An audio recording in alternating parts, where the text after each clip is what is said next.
Have you ever wondered about the grandeur of the Chalukya dynasty that once ruled India?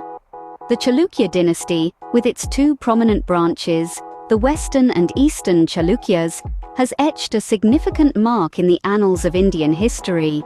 The Western Chalukyas held sway over the Deccan Peninsula from 543 to 757 CE, and again from around 975 to 1189. Meanwhile, the Eastern Chalukyas ruled in Vengi, present-day Eastern Andhra Pradesh, from around 624 to 1070. The dynasty's story began with Pulakeshin I, a chieftain from Pattadakal, who in the year 543 seized control of the territory between the Krishna and Tungabhadra rivers and the Western Ghats, marking the inception of a dynasty that would shape the course of India's history. So let's dive into the fascinating history of this powerful dynasty. Pulakeshin I, the founder of the dynasty, started his reign in 543 CE.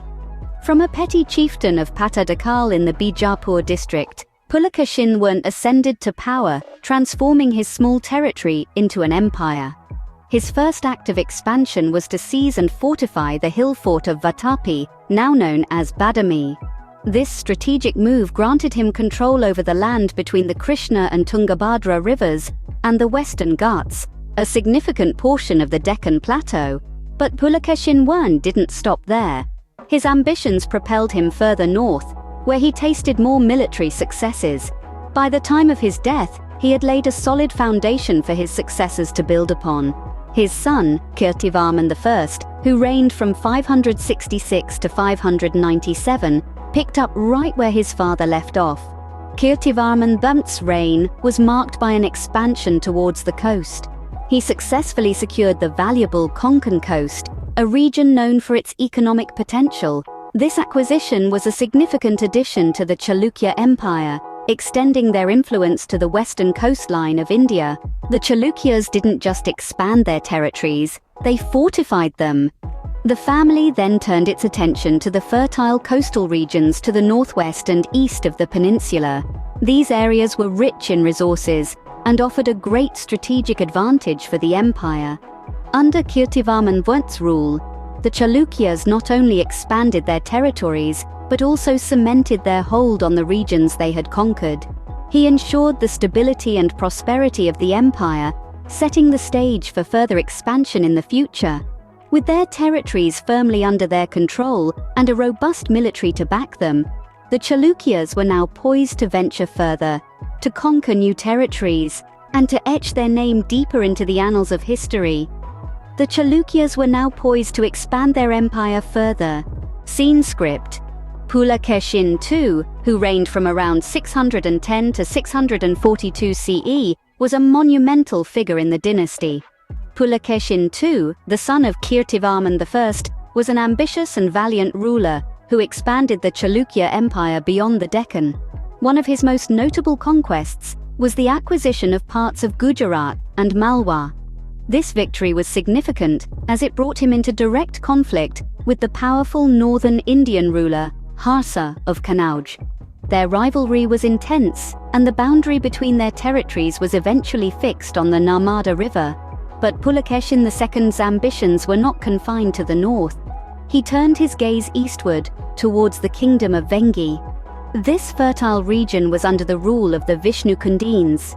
In a strategic move, Pulakeshin II wrestled control of Vengi around 624 CE and handed it over to his brother, Kubja Vishnuvardhana. This marked the beginning of the Eastern Chalukya dynasty. Kubja Vishnuvardhana, the first Eastern Chalukya ruler, had a task cut out for him. The region was rich and coveted, making it a constant target for surrounding powers. But under his rule, the Eastern Chalukyas managed to hold their ground, even as they were caught in the power struggles between the Deccan Chalukyas and the Chola kings. Pulakeshin II's reign was one of growth and consolidation. However, it was not without its challenges. His rule saw the Chalukyas clashing with various dynasties in a bid to secure and expand their territories. These conflicts and alliances shaped the political landscape of the region, influencing the course of history in the subcontinent. Under Pulakeshin II's rule, the Chalukyas not only expanded their territories, but also laid the foundation for a lasting legacy. His strategic decisions and military prowess set the stage for the Eastern Chalukyas, whose influence would continue to be felt long after his reign. But the Chalukya dynasty was about to face a significant challenge. In 641 CE, the Pallavas invaded the Deccan and captured Vatapi. This marked a momentous event in the history of the Chalukyas. The Pallavas, another powerful South Indian dynasty, ravaged the Deccan, causing considerable disruption to the Chalukya rule. Vatapi, the fortified hill fort, fell into their hands, posing a significant setback for the Chalukyas.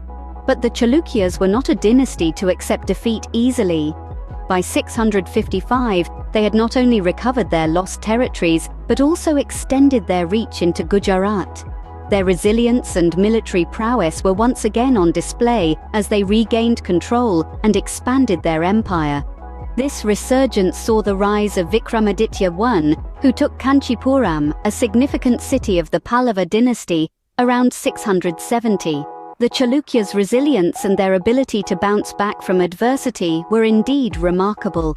This period saw their empire expand, reaching new heights of power and influence.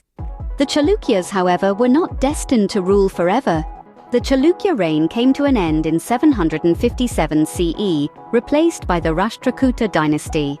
The once thriving Chalukya empire faced a period of decline and loss. But as the wheel of time spun, the legacy of the Chalukyas was not to be buried. Around 975 CE, the last Rashtrakuta fell, and Taila, marking the revival of the Chalukyas, founded the second Western Chalukya dynasty, this time with Kalyani as the central capital. However, this revival was not without its challenges. The Chola king Rajaraja I invaded the South Deccan around 993, initiating a series of Chola invasions that lasted until about 1021. The Chalukya dynasty also faced usurpation by the Kalachuri family under Bijala around 1156.